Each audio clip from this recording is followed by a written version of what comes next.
आ रही है कि IMF की शराइत इतनी सख्त हैं कि वज़ीर-ए-आज़म भी कह रहे हैं कि जनाब हमारे लिए बड़ा मुश्किल हो रहा है, कोई नरमी नहीं IMF की तरफ से नहीं दिखाई जा रही। पहले ही बड़ी कोशिशें करके देख लिया। अब ये कहा जा रहा है कि पेट्रोल 30 रुपये मज़ीद महंगा हो सकता है। अभी हाल ही में 250 रुपये तक पहुँच गया फ़ी लीटर पेट्रोल, और अब 30 रुपये मज़ीद इजाफे की बात की जा रही है। 17% GST की बात की जा रही है, बल्कि IMF कह रहा है कि तमाम चीज़ों पर 18% GST हर चीज़ पर लगाया जाए। सिर्फ यही नहीं बल्कि जो टैक्स का टारगेट है IMF उसको भी बढ़ा रहा है। और इसके साथ साथ हम देख रहे हैं डॉलर बेकाबू हो चुका है और 274 रुपये 80 पैसे इंटरबैंक और ओपन मार्केट तो 280 से भी आगे की कहानी है। अब सदीक जान, इन हालात में लगता नहीं है कि कोई और रास्ता है अभी हुकूमत के पास। 9 फरवरी तक सिर्फ और सिर्फ टाइम है, उससे पहले एग्रीमेंट करना है। शायद IMF को भी इस बात का पता है और ये तमाम शराइत माननी पड़ेंगी और जो मर्जी कर लें, क्योंकि इनका ख्याल था 6 रुपये फी यूनिट हम बिजली में इजाफा कर देंगे तो शायद IMF मान जाए। वो कह रहे हैं जी 12.5 रुपये फी यूनिट आप इजाफा करें। अब मसला यह है कि गुंजाइश भी कोई नहीं है कि चलें कुछ डिले कर लें, कुछ सोच लें, कहीं से आ जाएंगे, क्योंकि दोस्त ममालिक ने भी इनकार कर दिया है और हमने भी कर्जे वापस भी करने हैं। ज़र मुबादला के ज़खायर सिर्फ 3 अरब डॉलर पर रह गए हैं, जो हमारे बमुश्किल सिर्फ 2 हफ्ते की ज़रूरियात के लिए काफ़ी होंगे। देखो साहब वो कर देंगे, उनको क्या मसला है। उनको कोई ये तो परेशानी नहीं है कि अवाम वो खुशियाँ करेगी, अवाम का जीना हाल हो जाएगा, आवाम के लिए मुश्किलात बढ़ जाएंगी, उनको कोई मसला नहीं है। उनको ये परेशानी भी नहीं है कि अगर हम ये करेंगे और अवाम हमारे खिलाफ हो जाएगी और अवाम हमसे नफरत करने लग जाएगी तो अवाम में वोट नहीं देगी, उनको ये मसला भी नहीं है।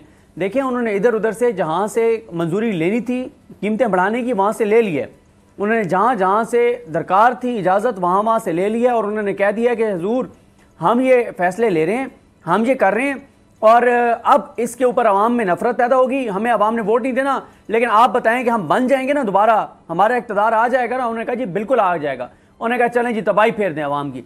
मैं आजकल TV चैनल्स पे उसामा गाजी साहब सुन रहा हूँ, बहुत सारे तजियाकारों को और सहाफ़ियों को जो कहते हैं जी मुल्क के लिए मुश्किल फैसले बड़े ज़रूरी हैं, ये बहुत अच्छा कर रहे हैं, ताख़ीर से सही लेकिन मुश्किल फैसले कर ज़रूर रहे हैं मुल्क के लिए। इन दानिश्वरों से को पूछे, इन सहाफ़ी से को पूछे, इन तजियाकारों से को पूछे कि ये जो फैसले आप करने पड़ रहे हैं, जिनको आप मुश्किल फैसले कह रहे हैं, अगर 10-11 माह ये हुकूमत मुईशत पे तवज्जो देती और मुईशत के लिए इक़दाम करती तो क्या इस हद तक हालात खराब होने थे कि आप जिसको आप मुश्किल फैसले कह रहे हैं अवाम के लिए वो क़यामत जो है वो बर्पा होती।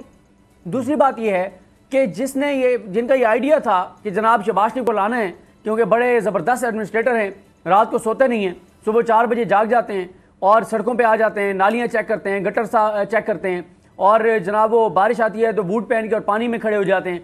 तो ये बड़े ज़बरदस्त बंदे हैं। इसी तरीके से इसी मॉडल पे हमने मुल्क ठीक करना है। तो बात ये है कि जब पूरी दुनिया में नज़र आ रहा था कि रशिया और यूक्रेन की वार की वजह से और पहले कोविड और उसके अलावा जिन क्राइसिस से दुनिया गुजर रही थी, पूरी दुनिया में हमने देखा कि मुल्कों ने कहा कि भाई अपने मुल्कों के अंदर जो भी टर्माइल है, जो भी पॉलिटिकली सिचुएशन है, उसको कूल डाउन करें, क्योंकि बहुत बड़ी क़यामत आ रही है ये जो रशिया यूक्रेन की वार है इसके नतीजे में। लेकिन हमने यहाँ पे क्या किया, हमने कहा पहले ही हमारी मुईशत बड़ी मुश्किल से संभली है, पहले हमारे मुल्क के हालात ख़राब हैं, एक नया एडवेंचर कर दो। हमने वो नया एडवेंचर किया। हमने कहा कि इमरान खान को निकाल के बाकी सबको इक़्तिदार में ले आओ, तो हम ले आए।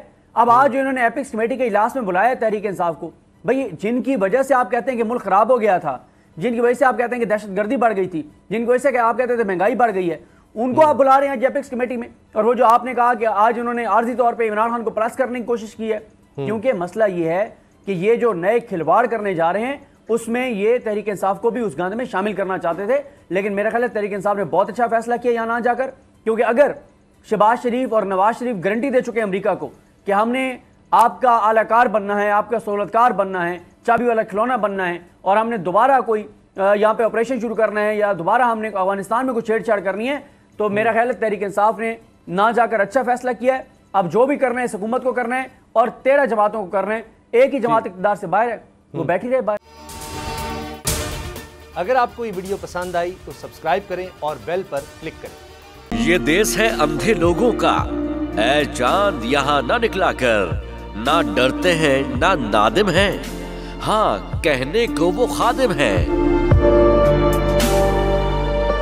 यहाँ उल्टी गंगा बहती है, इस देश में अंधे हाकिम हैं। ये देश है अंधे लोगों का, ऐ चांद यहाँ ना निकला कर। जी इमरान भाई, आप हैं? इमरान भाई परेशान नहीं होना, तुम लोग तगड़े रहना। इंशाल्लाह इंशाल्लाह।